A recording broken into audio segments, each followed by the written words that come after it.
Hi hello ಸ್ನೇಹಿತರೆ, ಇವತ್ತು ನಾನು ಅಕ್ಟೋಬರ್ 24, 2021 ಪ್ರಚಲಿತ ಘಟನೆಗಳನ್ನು ನಿಮ್ಮ ಮುಂದೆ ತರ್ತಾ ಇದ್ದೀನಿ.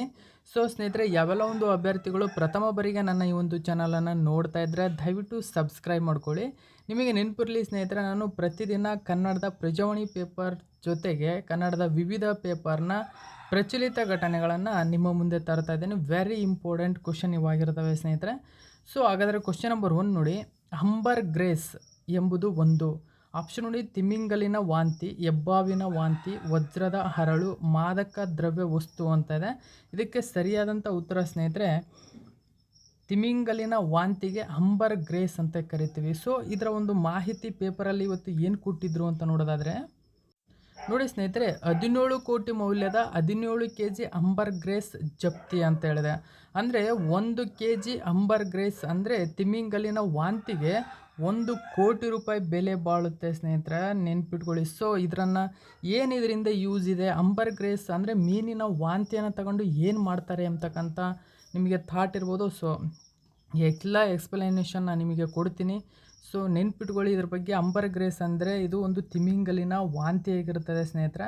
ನೋಡಿ, ಈ ಅಂಬರ್ ಗ್ರೇಸನ್ನು ಸುಗಂಧ ದ್ರವ್ಯ ಮತ್ತು ಸುಗಂಧವನ್ನು ಕಸ್ತೂರಿಯಂತೆ ಸೃಷ್ಟಿಸಲು ಅಂಬರ್ ಗ್ರೇಸ್ ಹೆಚ್ಚಾಗಿ ಹೆಸರುವಾಸಿಯಾಗಿದೆ. ಅಂಬರ್ ಗ್ರೇಸ್ನೊಂದಿಗೆ ಸುಗಂಧ ದ್ರವ್ಯಗಳನ್ನು ಇನ್ನೂ ಕಾಣಬಹುದು. ಅಂಬರ್ ಗ್ರೇಸ್ ಅನ್ನು ಐತಿಹಾಸಿಕವಾಗಿ ಆಹಾರ, ಉನ್ನತ ಮಟ್ಟದ ಮದ್ಯ ತಯಾರಿಸಲು ಮತ್ತು ಪಾನೀಯಗಳಲ್ಲಿ ಬಳಸಲಾಗುತ್ತದೆ. ಪ್ರಾಚೀನ ಈಜಿಪ್ಟಿಯನ್ನರು ಅಂಬರ್ ಗ್ರೇಸನ್ನು ಧೂಮ ದ್ರವ್ಯವಾಗಿ ಸುಡುತ್ತಿದ್ದರು. ಆದರೆ ಆಧುನಿಕ ಈಜಿಪ್ಟ್ನಲ್ಲಿ ಅಂಬರ್ ಗ್ರೇಸನ್ನು ಸಿಗರೇಟ್ ವಾಸನೆ ಮಾಡಲು ಬಳಸಲಾಗುತ್ತದೆ.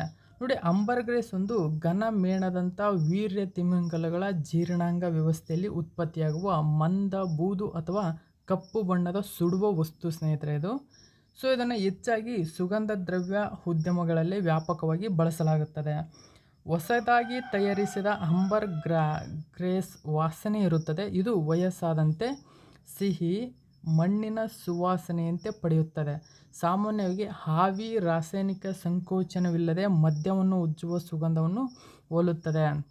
ಸ್ನೇಹಿತರೆ, ಅಷ್ಟೇ ಅಲ್ಲದೆ ಇದನ್ನ ಉನ್ನತ ಮಟ್ಟದ ಮದ್ಯವನ್ನು ತಯಾರಿಸ್ತಾರೆ ಮತ್ತು ಹಲವಾರು ಕೆಮಿಕಲ್ಗಳಲ್ಲಿ ಮಿಕ್ಸ್ ಮಾಡಿ ಹಲವಾರು ತರಹದ ಎಕ್ಸ್ಪೆರಿಮೆಂಟ್ಗಳನ್ನು ಇದರಿಂದ ಮಾಡ್ಬೋದು ಸ್ನೇಹಿತರೆ. 1 kgಗೆ 1 ಕೋಟಿ ರೂಪಾಯಿ ಸ್ನೇಹಿತರೆ ಇದು.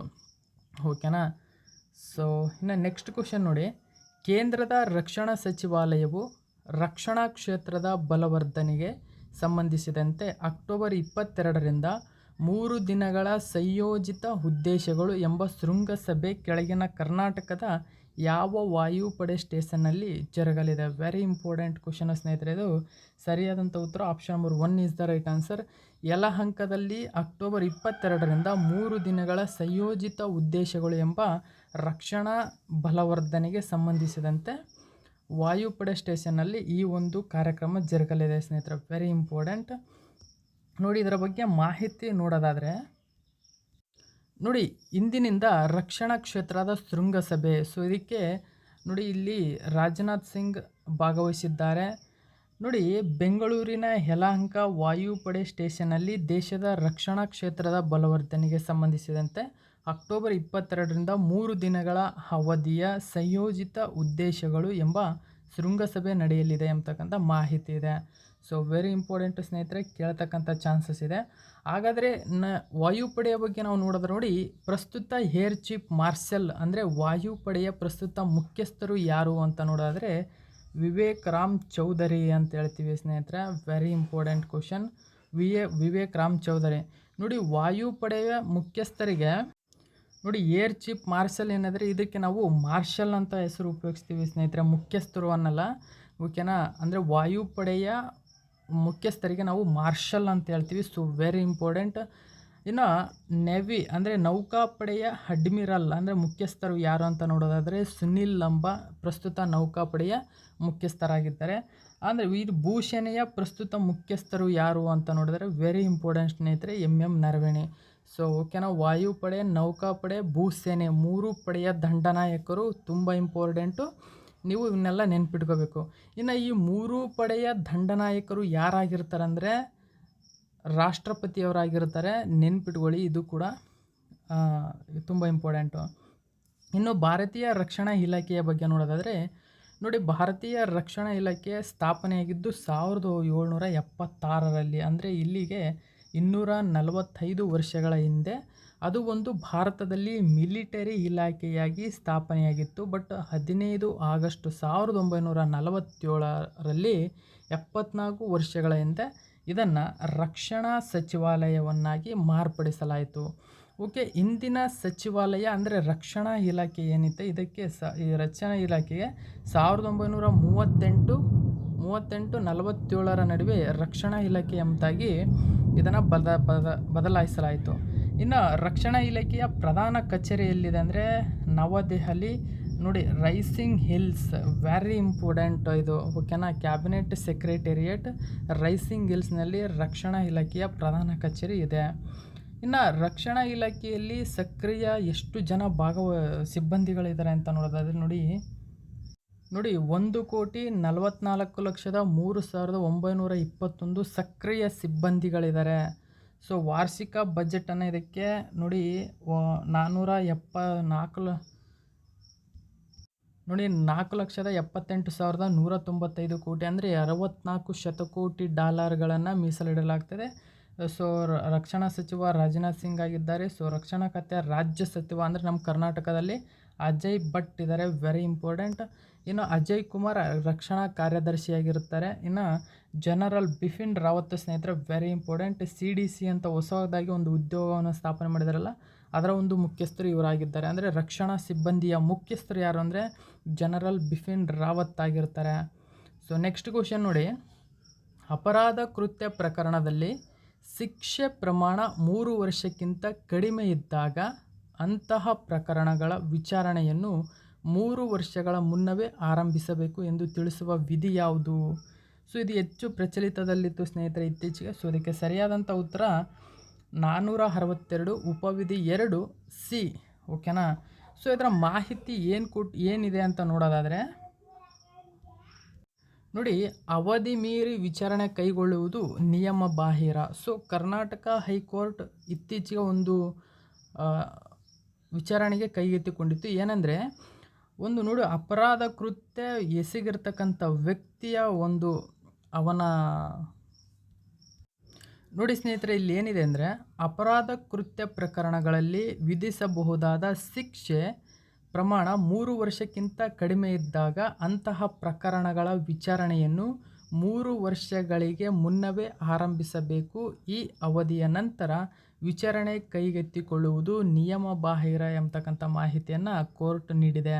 ಸೊ ಇದು ಮಾಹಿತಿ ಏನಂದರೆ ನೋಡಿ ಸ್ನೇಹಿತರೆ, ಒಂದು ಅಪರಾಧ ಕೃತ್ಯ ಎಸಗಿದಂಥ ವ್ಯಕ್ತಿಗೆ ಕೋರ್ಟ್ ಏನಾದ್ರು 3 ವರ್ಷ ಅವನಿಗೆ ಶಿಕ್ಷೆ ವಿಧಿಸಿದೆ ಅಂತಕ್ಕಂಥ ಮಾಹಿತಿ ಗೊತ್ತಾದರೆ ಆ 3 ವರ್ಷದ ಒಳಗಡೆ ಆ ಒಂದು ಯಾರಾದರೂ ಕೇಸ್ ಹಾಕಿದರೆ ಅದರ ವಿರುದ್ಧ ನಾವು ಅದನ್ನ ಎತ್ಕೋಬೇಕು. ಆದರೆ 3 ವರ್ಷ ಮುಗಿದ ನಂತರ ಆ ಕೇಸನ್ನ ತೆಗೆದುಕೊಳ್ಳೋದು ಕೂಡ ಅಪರಾಧ, ಅದು ಕಾನೂನು ಬಾಹಿರ ಎಂಬತಕ್ಕಂಥ ಮಾಹಿತಿಯನ್ನು ಕೋರ್ಟ್ ನೀಡಿದೆ. ಸೊ ನೋಡಿ, ಅವಧಿ ಮೀರಿ ಇಲ್ಲಿ ಕೊಟ್ಟಿರ್ತಕ್ಕಂಥ ಮಾಹಿತಿ ವೆರಿ ಇಂಪಾರ್ಟೆಂಟ್ ಸ್ನೇಹಿತರೆ. ಇದು ಅವಧಿ ಮೀರಿ ವಿಚಾರಣೆ ಕೈಗೊಳ್ಳುವುದು ನಿಯಮ ಬಾಹಿರ ಎಂಬತಕ್ಕಂಥದ್ದು 468(2) ಉಪವಿಧಿ C ಎಂಬತಕ್ಕಂಥ ಮಾಹಿತಿ ಇದರ ಬಗ್ಗೆ ಕೊಡ್ತದೆ. ವೆರಿ ಇಂಪಾರ್ಟೆಂಟ್, ನೆನ್ಪಿಟ್ಕೊಳ್ಳಿ. ಇನ್ನು ಸ್ನೇಹಿತರೆ, ನಾವು ಕರ್ನಾಟಕ ಹೈಕೋರ್ಟ್ನ ಬಗ್ಗೆ ನೋಡೋದಾದ್ರೆ ನೋಡಿ, ಕರ್ನಾಟಕ ಹೈಕೋರ್ಟ್ ಅಥವಾ ಕರ್ನಾಟಕ ಉಚ್ಚ ನ್ಯಾಯಾಲಯ ಬೆಂಗಳೂರಿನಲ್ಲಿ ಕೇಂದ್ರ ಕಚೇರಿಯನ್ನು ಹೊಂದಿದೆ. ಸೊ ಸಬ್ಬಾಗಿ ಧಾರವಾಡ ಮತ್ತು ಗುಲ್ಬರ್ಗದಲ್ಲಿ ಇದು ಕಾರ್ಯನಿರ್ವಹಿಸುತ್ತದೆ. ಬೆಂಗಳೂರಿನಲ್ಲಿರುವ ಕಟ್ಟಡವನ್ನು ಅಂದರೆ ಕರ್ನಾಟಕ ಹೈಕೋರ್ಟನ್ನು 1881ರಲ್ಲಿ ಕಟ್ಟಲಾಯಿತು. ಸೊ ನೋಡಿ, ಇಲ್ಲಿ ಕೊಟ್ಟಿದ್ದಾವೆ ಕರ್ನಾಟಕ ಹೈಕೋರ್ಟ್ ಸ್ಥಾಪನೆ 1881, ಕೇಂದ್ರ ಶಾಖೆ ಬೆಂಗಳೂರು, ಇತರೆ ಶಾಖೆಗಳು ನೋಡಿ ಬೆಂಗಳೂರು, ಧಾರವಾಡ, ಕಲಬುರಗಿಯಲ್ಲಿ ಕರ್ನಾಟಕದ ವಿವಿಧ ಶಾಖೆಗಳನ್ನು ಒಳಗೊಂಡಿದೆ. Very important. ನೆಕ್ಸ್ಟ್ ಕ್ವಶನ್ ನೋಡಿ, ವಿಶ್ವ ನ್ಯಾಯ ಯೋಜನೆಯ ರೂಲ್ ಆಫ್ ಲಾ ಇಂಡೆಕ್ಸ್ 2021ರಲ್ಲಿ ಭಾರತದ ಸ್ಥಾನ ಎಷ್ಟು ಅಂತ ಕೇಳಿದರೆ, ಸೊ ವೆರಿ ಇಂಪಾರ್ಟೆಂಟ್, 79ನೇ ಸ್ಥಾನದಲ್ಲಿ ರೂಲ್ ಆಫ್ ಲಾ ಇಂಡೆಕ್ಸ್ನಲ್ಲಿ ಭಾರತ 79ನೇ ಸ್ಥಾನವನ್ನು ಪಡೆದುಕೊಂಡಿದೆ. ನೆಕ್ಸ್ಟ್ ಕ್ವಶನ್ ನೋಡಿ, ರಾಜ್ಯದ ಉನ್ನತ ಶಿಕ್ಷಣ ಸಚಿವಾಲಯ 4,600 ಕೋಟಿ ರು ವೆಚ್ಚದಲ್ಲಿ 150 ITI ಕಾಲೇಜುಗಳನ್ನು ಮೇಲ್ದರ್ಜೆಗೇರಿಸಲು ಕೆಳಗಿನ ಯಾವ ಕಂಪನಿ ಸಹಯೋಗದೊಂದಿಗೆ ಪ್ರಾರಂಭಿಸಿದೆ? The ministry of higher education of the state has started 150 ITI colleges to upgrade in which following company. Very important question ಸ್ನೇಹಿತರೆ, ಇದು ಕರ್ನಾಟಕಕ್ಕೆ ಸಂಬಂಧಿಸಿದ್ದಾಗಿರೋದ್ರಿಂದ ಟಾಟಾ ಕಂಪನಿ ನೋಡಿ ಕರ್ನಾಟಕದ ಒಟ್ಟು 150 ITI ಕಂಪನಿಗಳನ್ನು 4,600 ಕೋಟಿ ರು ವೆಚ್ಚದಲ್ಲಿ ಅವನ್ನು ಮೇಲ್ದರ್ಜೆಗೇರಿಸಲು ಒಂದು ಒಪ್ಪಂದವನ್ನು ಮಾಡಿಕೊಂಡಿದೆ. ವೆರಿ ಇಂಪಾರ್ಟೆಂಟ್ ಇದು ನೋಡಿ. 4,600 ಕೋಟಿ ರು ವೆಚ್ಚದಲ್ಲಿ 150 ITI ಮೇಲ್ದರ್ಜೆಗೆ ಟಾಟಾ ಸಹಯೋಗದೊಂದಿಗೆ ಕರ್ನಾಟಕ ಹೈಕೋರ್ಟ್ ಈ ಒಂದು ಯೋಜನೆಯನ್ನು ಇದನ್ನು ಮಾಡಿದೆ. Very important. ಇನ್ನು ಟಾಟಾ ಕಂಪನಿಯ ಬಗ್ಗೆ ನಾವು ನೋಡೋದಾದರೆ ನೋಡಿ, ಸ್ಥಾಪನೆಯಾಗಿದ್ದು 1868. ಸೊ ಸ್ಥಾಪಕ ಜಮ್ಸೆಡ್ಡಿ ಟಾಟಾ, ಪ್ರಧಾನ ಕಚೇರಿ ಮುಂಬೈಯಲ್ಲಿದೆ. ಇನ್ನು ಪ್ರಮುಖ ಜನರು ರತನ್ ಟಾಟಾ ಅಂದರೆ ಪ್ರಸ್ತುತ ಅಧ್ಯಕ್ಷರು, ಇನ್ನು ನಟರಾಜನ್ ಚಂದ್ರಶೇಖರ್ ಪ್ರಸ್ತುತ ಅಧ್ಯಕ್ಷರು ಇವರಾಗಿದ್ದಾರೆ. ಸೊ ಪ್ರಮುಖ ಜನರು ರತನ್ ಟಾಟಾ. ಓಕೆನಾ. ಇದು ಏನೇನು ಉತ್ಪನ್ನಗಳನ್ನು ಉತ್ಪಾದಿಸುತ್ತೆ ಅಂತ ನೋಡೋದಾದರೆ ನೋಡಿ, ಆಟೋಮೊಬೈಲ್, ವಿಮಾನಯಾನ ಸಂಸ್ಥೆಗಳು, ರಾಸಾಯನಿಕಗಳು, ರಕ್ಷಣಾ ಮತ್ತು ವಿದ್ಯುತ್ ಉಪಯುಕ್ತತೆ, ಹಣಕಾಸು, ಫುಟ್ಬಾಲು, ಗೃಹೋಪಯೋಗಿ ವಸ್ತುಗಳು, ಟೆಲಿಕಾಮ್, ಉಪ್ಪು, ಸುಮಾರು ಈ ಥರದ ಪದಾರ್ಥಗಳನ್ನು ಇದು ಉತ್ಪಾದನೆ ಮಾಡ್ತಾ ಇರುತ್ತೆ ಸ್ನೇಹಿತರೆ. ಸೊ ನೆಕ್ಸ್ಟ್ ಕ್ವಶನ್ ನೋಡಿ. ಸೊ ಸ್ನೇಹಿತರೆ, ಇದು ವೆರಿ ಇಂಪಾರ್ಟೆಂಟ್ ಕ್ವಶನ್ ಆಗಿರುತ್ತೆ. ಇದು ನೋಡಿ, ಈ ಕೆಳಗಿನ ಯಾವ ದೇಶವು ತನ್ನ 55ನೇ ಸ್ವಾತಂತ್ರ್ಯೋತ್ಸವದ ಅಂಗವಾಗಿ ಬ್ರಿಟನ್ನ ಎಲಿಜಬೆತ್ ರಾಣಿಯನ್ನು ಸರ್ಕಾರದ ಮುಖ್ಯಸ್ಥರ ಸ್ಥಾನದಿಂದ ತೆಗೆದುಹಾಕಿದೆ ಮತ್ತು ಮೊಟ್ಟಮೊದಲ ಅಧ್ಯಕ್ಷೆಯಾಗಿ ಡೆಮ್ ಸಂಡ್ರಾ ಮೆನಸ್ ಆಯ್ಕೆಯಾಗಿದ್ದಾರೆ? ನೋಡಿ, which of the following countries has removed Queen Elizabeth has head of the government as part of its 55th independence day and Dame Sandra Mason as its first president? So ಅದಕ್ಕೆ ಸರಿಯಾದಂಥ ಉತ್ತರ ಸ್ನೇಹಿತರೆ, very important question ಇದು. So Barbados ಅಂತ ಹೇಳ್ತೀವಿ. So ಇದರ ಒಂದು ಮಾಹಿತಿಯನ್ನು ನೋಡೋದಾದರೆ ನೋಡಿ ಸ್ನೇಹಿತರೆ, ರಾಣಿಯ ಆಡಳಿತದಿಂದ ಹೊರಬಂದ ದೇಶ ನೋಡಿ ಕೆರೆಬಿಯನ್ ದೇಶ.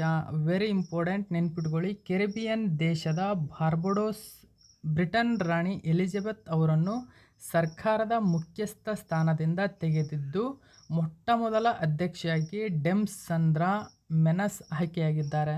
ನೋಡಿ, ಬ್ರಿಟನ್ನಿಂದ ಸ್ವಾತಂತ್ರ್ಯ ಪಡೆದ 55ನೇ ವಾರ್ಷಿಕೋತ್ಸವದ ಆಚರಿಸಿಕೊಳ್ಳುವ ಸಂದರ್ಭದಲ್ಲಿ ಅದು ರಾಣಿ ಹಿಡಿತದಿಂದಲೂ ಮುಕ್ತವಾಗಿದೆ. 2018ರಿಂದ ಮೆನಸ್ ಗವರ್ನರ್ ಜನರಲ್ ಆಗಿದ್ದರು. ಕಳೆದ ವರ್ಷ ದೇಶವನ್ನು ಗಣರಾಜ್ಯವನ್ನಾಗಿ ಮಾಡುವ ಕುರಿತು ಕಳೆದ ವರ್ಷ ನಿರ್ಧಾರ ಕೈಗೊಳ್ಳಲಾಗಿತ್ತು. ಸೊ ನೋಡಿ, ವಸಾಹತುಶಾಹಿಗಳಿಂದ ಸಂಪೂರ್ಣವಾಗಿ ಮುಕ್ತಗೊಳ್ಳುವ ಸಮಯ ಬಂದಿದೆ ಎಂದು ಅದು ಹೇಳಿತ್ತು. ಸೊ ಇದರ ಒಂದು ಕಾರಣವಾಗಿಯೇ ಬ್ರಿಟನ್ ರಾಣಿಯ ಒಂದು ತೆಗೆದುಹಾಕಿ ಅವರು ಸ್ವತಂತ್ರ ದೇಶವನ್ನು ಘೋಷಣೆ ಮಾಡಿದ್ದಾರೆ. ಸೊ ವೆರಿ ಇಂಪಾರ್ಟೆಂಟ್, ಬಾರ್ಬಡೋಸ್ ದೇಶದಿಂದ ಈ ಒಂದು ಘೋಷಣೆ ಬಂದಿದೆ ಸ್ನೇಹಿತರೆ. Very important. ಇನ್ನು ನೋಡಿ, ನಾವು ಬಾರ್ಬಡೋಸ್ ದೇಶದ ಬಗ್ಗೆ ನೋಡೋದಾದರೆ ನೋಡಿ, ಬಾರ್ಬಡೋಸ್ನ ಬಗ್ಗೆ ನೋಡೋದಾದರೆ ರಾಜಧಾನಿ bridge town, currency Barbados dollar ಎಂಬತಕ್ಕಂಥ ಮಾಹಿತಿ. ಸೊ ನೆಕ್ಸ್ಟ್ ಕ್ವಶನ್ ನೋಡಿ, ಮಹಿಳೆಯರಿಗೆ ಸುರಕ್ಷಿತ ವಾತಾವರಣ ಸೃಷ್ಟಿಸುವ ಕೇಂದ್ರ ಸರ್ಕಾರದ ಮಹತ್ವದ ಯೋಜನೆಯಾದ ಸೇಫ್ ಸಿಟಿ ಪ್ರಾಜೆಕ್ಟ್ ಯೋಜನೆಯನ್ನು ನೋಡಿಕೊಳ್ಳಲು ಕೆಳಗಿನ ಯಾವ ಸಂಸ್ಥೆ ಆಯ್ಕೆಯಾಗಿದೆ? Which of the following organizations has been selected to look after the Safe City project, the central government flagship project to create a safe environment for women? So very important question ಸ್ನೇಹಿತರೆ ಇದು. So ಇದಕ್ಕೆ ಸರಿಯಾದಂಥ ಉತ್ತರ ನೋಡಿ ಇದಾಗಿರುತ್ತೆ. Option 1 is the right answer. ಆನಿವೆಲ್ automation India ಏನಿದೆ, ಇದು ಮಹಿಳೆಯರಿಗಾಗಿ ಸುರಕ್ಷಿತ ವಾತಾವರಣ ಸೃಷ್ಟಿಸುವ ಕೇಂದ್ರ ಸರ್ಕಾರದ ಮಹತ್ವದ ಯೋಜನೆಯಾದ ಸೇಫ್ ಸಿಟಿ ಪ್ರಾಜೆಕ್ಟ್ ಯೋಜನೆಯನ್ನು ನೋಡಿಕೊಳ್ಳಲು ಈ ಸಂಸ್ಥೆ ಆಯ್ಕೆಯಾಗಿದೆ. ಸೊ ವೆರಿ ಇಂಪಾರ್ಟೆಂಟ್, ನೆನ್ಪಿಟ್ಕೊಳ್ಳಿ, ಆನಿವೆಲ್ ಆಟೋಮೇಷನ್ ಇಂಡಿಯಾ. ಸೊ ಓಕೆ ಸ್ನೇಹಿತರೆ, ನೋಡ್ಕೊಳ್ಳಿ, ಸೇಫ್ ಸಿಟಿ ಪ್ರಾಜೆಕ್ಟ್ಗೆ ಆನಿವೆಲ್ ಆಟೋಮೇಷನ್ ಇಂಡಿಯಾ ಆಯ್ಕೆ. ಸೊ ಇಲ್ಲಿ ಕೊಟ್ಟಿರ್ತಕ್ಕಂಥ ಮಾಹಿತಿ ಇದೆ ನೋಡಿ, ಮಹಿಳೆಯರ ಸುರಕ್ಷಿತ ವಾತಾವರಣದ ದೃಷ್ಟಿಯಲ್ಲಿ ಮಹತ್ವದ ಯೋಜನೆ ಸೇಫ್ ಸಿಟಿ ಯೋಜನೆ. ಕರ್ನಾಟಕದಲ್ಲಿ ನಿರ್ಭಯ ನಿಧಿಯಡಿಯಲ್ಲಿ ಈ ಒಂದು ಯೋಜನೆಯನ್ನು ಸ್ಥಾಪನೆ ಮಾಡಲಾಗಿದೆ. ಸೊ ಇದರ ಒಂದು ಜವಾಬ್ದಾರಿಯಿಂದ ಹನಿವೆಲ್ ಆಟೋಮೇಷನ್ ಇಂಡಿಯಾಕ್ಕೆ ಕೊಡಲಾಗಿದೆ ಸ್ನೇಹಿತರೆ. So very important. Next question ನೋಡಿ, ಡೆಮ್ ಸಿಂಡಿ ಕಿರೋ ಯಾವ ದೇಶದ ಪ್ರಪ್ರಥಮ ಮಹಿಳಾ ಮೂಲ ನಿವಾಸಿ ಗವರ್ನರ್ ಜನರಲ್ ಆಗಿ ನೇಮಕಗೊಂಡಿದ್ದಾರೆ? Dame Cindy Kiro has been named the which countries first female aboriginal governor general? So ಅದಕ್ಕೆ ಸರಿಯಾದಂಥ ಉತ್ತರ ಸ್ನೇಹಿತರೆ option number 1 is the right answer, New Zealand. ಓಕೆನಾ, ನ್ಯೂಜಿಲ್ಯಾಂಡ್ನ ಡೆಮ್ ಸಿಂಡಿ ಕಿರೋ ಎಂಬತಕ್ಕಂಥವರು ದೇಶದ ಪ್ರಪ್ರಥಮ ಮಹಿಳಾ ಮೂಲ ನಿವಾಸಿ ಗವರ್ನರ್ ಜನರಲ್ ಆಗಿ ನೇಮಕಗೊಂಡಿದ್ದಾರೆ. ಸೊ ಇವರ ಬಗ್ಗೆ ಮಾಹಿತಿಯನ್ನು ನೋಡೋದಾದ್ರೆ ನೋಡಿ, ನ್ಯೂಜಿಲ್ಯಾಂಡಿನ ಗವರ್ನರ್ ಜನರಲ್ ಆಗಿ ಡೆಮ್ ಸಿಂಡಿ ಕಿರೋ ಗುರುವಾರ ದೇಶದ ಸಂಸತ್ತಿನಲ್ಲಿ ನಡೆದ ಕಾರ್ಯಕ್ರಮದಲ್ಲಿ ಪ್ರಮಾಣ ವಚನ ಸ್ವೀಕರಿಸಿದರು. ಈ ಪ್ರತಿಷ್ಠಿತ ಹುದ್ದೆಗೇರಿದ ಪ್ರಥಮ ಮೂಲ ನಿವಾಸಿ ಮಹಿಳೆಯಾಗಿ ಗುರುತಿಸಿಕೊಂಡಿದ್ದಾರೆ. ವಲಸಿಗರು ಹಾಗೂ ಕಡೆಗಣಿಸಲ್ಪಟ್ಟ ಅಂದರೆ ತಾರತಮ್ಯಕ್ಕೆ ಒಳಗಾದ ಪ್ರಜೆಗಳಿಗೆ ನೆರವಾಗುವುದು ತನ್ನ ಮೊದಲ ಆದ್ಯತೆಯಾಗಿರುತ್ತದೆ ಎಂದು ಪ್ರಮಾಣ ವಚನ ಸಂದರ್ಭದಲ್ಲಿ ಸಿಂಡಿ ಕಿರೋ ಹೇಳಿದ್ದಾರೆ. ಸೊ ವೆರಿ ಇಂಪಾರ್ಟೆಂಟ್ ನೋಡಿ, ನ್ಯೂಜಿಲ್ಯಾಂಡ್ನ ಗವರ್ನರ್ ಜನರಲ್ ಆಗಿ ಮೂಲ ನಿವಾಸಿ ಮಹಿಳೆ ಇವರಾಗಿ ನೇಮಕಗೊಂಡಿದ್ದಾರೆ. ಇನ್ನು ನಾವು ನ್ಯೂಜಿಲ್ಯಾಂಡ್ನ ಬಗ್ಗೆ ನೋಡೋದಾದರೆ ವೆರಿ ಇಂಪಾರ್ಟೆಂಟ್. ಸೊ ಪ್ರಧಾನಮಂತ್ರಿ ಜೆಸಿಂಡಾ ಆರ್ಡೆನ್, ರಾಜಧಾನಿ ವೆಲ್ಲಿಂಗ್ಟನ್, ಅಧಿಕೃತ ಭಾಷೆ ಇಂಗ್ಲೀಷ್ ಮತ್ತು ಮಾವೋರಿ. ಸೊ ಇಲ್ಲಿ ಧರ್ಮ ಯಾವುದು ಇದೆ ಅಂತ ನೋಡಿದರೆ ಇಲ್ಲಿ 48.5% ಜನರಿಗೆ ಧರ್ಮವೇ ಇಲ್ಲ ಸ್ನೇಹಿತರೆ. ಇನ್ನು 37% ಕ್ರಿಶ್ಚಿಯನ್ ಇದೆ, 2.6% ಹಿಂದೂ ಧರ್ಮ ಅಲ್ಲಿ ಇದೆ ಸ್ನೇಹಿತರೆ. ಇನ್ನು ಇಲ್ಲಿನ ರಾಜರು ಇವರು ಆಗೋದಕ್ಕಿಂತ ಯಾರಿದ್ದಾರೆ ಅಂತಂದರೆ ಎಲಿಜಬೆತ್, 2ನೇ ಎಲಿಜಬೆತ್ ಇಲ್ಲಿನ ರಾಜರಿದ್ದಾರೆ. ಇನ್ನು ಇಲ್ಲಿನ ಗವರ್ನರ್ ಬಂದ್ಬಿಟ್ಟು ಸಿಂಡಿ ಕಿರೋ ಈಗ ನೇಮಕಗೊಂಡವರು. ಸೊ ಪ್ರಧಾನಮಂತ್ರಿ ಜೆಸಿಂಡಾ ಆರ್ಡೆನ್. ಸೊ ನೆಕ್ಸ್ಟ್ ಕ್ವಶನ್ ನೋಡಿ, ಬ್ರಿಟನ್ ದೇಶದಲ್ಲಿ ಕೊರೋನಾದ ಹೊಸ ವೈರಸ್ ಪತ್ತೆಯಾಗಿದ್ದು ಒಂದೇ ದಿನದಲ್ಲಿ ಸುಮಾರು 52,000 ಜನರಿಗೆ ಸೋಂಕು ತಗುಲಿದೆ. ಹಾಗಾದರೆ ಈ ರೂಪಾಂತರಿ ಕೊರೋನಾ ವೈರಸ್ನ ಹೆಸರೇನು? ನೋಡಿ, corona virus detected in British in fact about 52,000 people in a single day. What is the name of the new virus? So ಅದಕ್ಕೆ ಸರಿಯಾದಂಥ ಉತ್ತರ ಸ್ನೇಹಿತರೆ option number 1 is the right answer. ಇದಕ್ಕೆ AY4.2 ಎಂಬತಕ್ಕಂಥ ಹೆಸರನ್ನು ಇಡಲಾಗಿದೆ. ಸೊ ಇದು ಬ್ರಿಟನ್ ದೇಶದಲ್ಲಿ ಕಾಣಿಸಿಕೊಂಡಂಥ ಕೊರೋನಾ ವೈರಸ್ನ ರೂಪಾಂತರಿ ಇದಾಗಿದೆ. ಸೊ ವೆರಿ ಇಂಪಾರ್ಟೆಂಟ್, ನೆನ್ಪಿಟ್ಕೊಳ್ಳಿ AY4.2. ನೋಡಿ, ಮಾಹಿತಿಲಿ ಕೊಟ್ಟಿರೋದಲ್ಲಿ ಬ್ರಿಟನ್ನಲ್ಲಿ ಕೊರೋನಾ ಹೊಸ ವೈರಸ್ ನಿನ್ನೆ ಒಂದೇ ದಿನ 52,000 ಕೇಸ್ ಪತ್ತೆ. ಇದಕ್ಕೆ ಹೊಸದಾಗಿ AY4.2 ಎಂಬ ಹೆಸರನ್ನು ಇಡಲಾಗಿದೆ ಸ್ನೇಹಿತರೆ. Very important. So next question ನೋಡಿ, international snow leopard day is observed on which day? ಅಂತಾರಾಷ್ಟ್ರೀಯ ಹಿಮಚಿರತೆ ದಿನವನ್ನು ಯಾವ ದಿನದಂದು ಆಚರಿಸಲಾಗುತ್ತದೆ? ಸೊ ಇದಕ್ಕೆ ಸರಿಯಾದಂಥ ಉತ್ತರ ಸ್ನೇಹಿತರೆ option number 5 is the right answer. October 23 ನಾವು ಪ್ರತಿ ವರ್ಷ ಹಿಮಚಿರತೆ ದಿನವನ್ನಾಗಿ ಆಚರಣೆ ಮಾಡುತ್ತೇವೆ. ಸೊ ನೆಕ್ಸ್ಟ್ ಕ್ವಶನ್ ನೋಡಿ,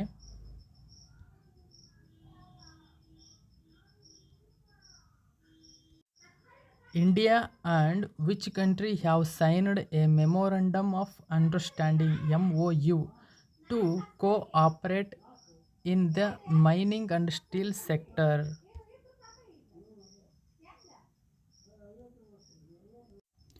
ಗಣಿಗಾರಿಕೆ ಮತ್ತು ಉಕ್ಕಿನ ವಲಯದಲ್ಲಿ ಸಹಕರಿಸಲು ಭಾರತ ಮತ್ತು ಯಾವ ದೇಶವು ತಿಳುವಳಿಕೆ ಒಪ್ಪಂದಕ್ಕೆ ಸಹಿ ಹಾಕಿದೆ? ಸೊ ಇದಕ್ಕೆ ಸರಿಯಾದಂಥ ಉತ್ತರ ಸ್ನೇಹಿತರೆ ರಷ್ಯಾ ದೇಶ. ವೆರಿ ಇಂಪಾರ್ಟೆಂಟ್ ಕ್ವಶನ್ ಇದಾಗಿದೆ. ನೋಡಿ, ಕೇಂದ್ರ ಉಕ್ಕು ಸಚಿವ ರಾಮಚಂದ್ರ ಪ್ರಸಾದ್ ಮತ್ತು ರಷ್ಯಾದ ಇಂಧನ ಸಚಿವ ನಿಕೋಲಾಯ್ ಸುಲ್ಗಿನೋವ್ ನಡುವೆ ಈ ತಿಳುವಳಿಕೆ ಒಪ್ಪಂದಕ್ಕೆ ಸಹಿ ಹಾಕಲಾಯಿತು. ಈ ಒಪ್ಪಂದವು ನಿರ್ದಿಷ್ಟವಾಗಿ ಕೋಕಿಂಗ್ ಮೇಲೆ ಕೇಂದ್ರೀಕರಿಸುತ್ತದೆ. ಈ ಒಪ್ಪಂದಕ್ಕೆ ಸಹಿ ಹಾಕುವುದು ಭಾರತದ ರಾಷ್ಟ್ರೀಯ ಉಕ್ಕು ನೀತಿ 2017ರ ಭಾಗವಾಗಿದೆ.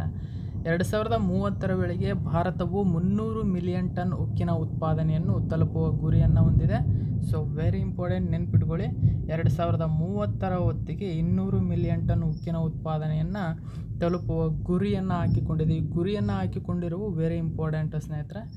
ಸೊ ನೆಕ್ಸ್ಟ್ ಕ್ವಶನ್ ನೋಡಿ, ಪ್ರತಿ ವರ್ಷ ಅಕ್ಟೋಬರ್ 23ರಂದು ಕೆಳಗಿನ ಯಾವ ದಿನವನ್ನಾಗಿ ಆಚರಿಸಲಾಗುತ್ತದೆ? ನೋಡಿ, ಪ್ರತಿ ವರ್ಷ ಅಕ್ಟೋಬರ್ 23ರಂದು ನಾವು ಕಿತ್ತೂರು ರಾಣಿ ಚೆನ್ನಮ್ಮನ ದಿನವನ್ನಾಗಿ ಆಚರಿಸಲಾಗುತ್ತದೆ.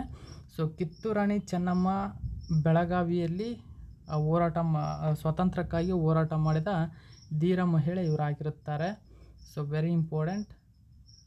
ನೆಕ್ಸ್ಟ್ ಕ್ವಶನ್ ನೋಡಿ, ಚೀನಾ ಗಡಿಯಲ್ಲಿ ಚೀನಾವನ್ನು ನಿಯಂತ್ರಿಸಲು ಅರುಣಾಚಲ ಪ್ರದೇಶಕ್ಕೆ ಭಾರತದ ಅತ್ಯಂತ ಶಕ್ತಿಶಾಲಿ ರಾಕೆಟ್ ಪಿನಾಕ ಸಜ್ಜು ಎಂಬತಕ್ಕಂಥ ಮಾಹಿತಿ. ಇವು ಒನ್ ಲೈನರ್ ಕರೆಂಟ್ ಅಫೇರ್ಸ್ ಸ್ನೇಹಿತರೆ.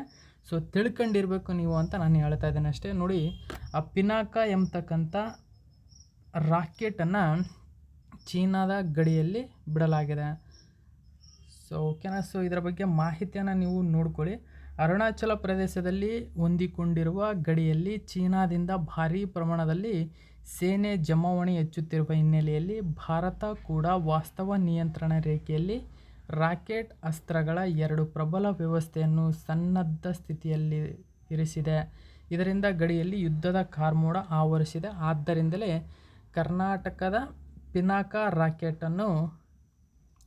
ಭಾರತದ ಪಿನಾಕ ರಾಕೆಟನ್ನು ಅರುಣಾಚಲದ ಪ್ರದೇಶದ ಗಡಿಯಲ್ಲಿ ನಿಯೋಜನೆ ಮಾಡಲಾಗಿದೆ ಸ್ನೇಹಿತರೆ.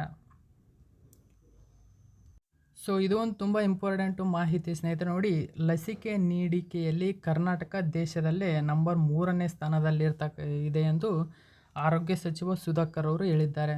ನೋಡಿ, 2ನೇ ಡೋಸ್ ಪಡೆಯುವವರಿಗೆ ಫೋನ್ ಮಾಡ್ತೀವಿ ಅಂತಕ್ಕಂಥ ಮಾಹಿತಿಯನ್ನು ಅವರು ಕೊಟ್ಟಿದ್ದಾರೆ. ನೋಡಿ, ಅಮೇರಿಕ, ಬ್ರೆಜಿಲ್, ಜಪಾನ್ಗಿಂತಲೂ ಹೆಚ್ಚಿನ ಜನರಿಗೆ ಕೋವಿಡ್ ಲಸಿಕೆ ನೀಡಿರುವುದು ಭಾರತದ ಐತಿಹಾಸಿಕ ಸಾಧನೆ ಅಂತಕ್ಕಂಥ ಮಾಹಿತಿಯನ್ನು ಇವರು ನೀಡಿದ್ದಾರೆ. ಅಷ್ಟೇ ಅಲ್ಲದೆ ನೋಡಿ, ಕರ್ನಾಟಕ ಭಾರತದಲ್ಲಿಯೇ ಒಟ್ಟು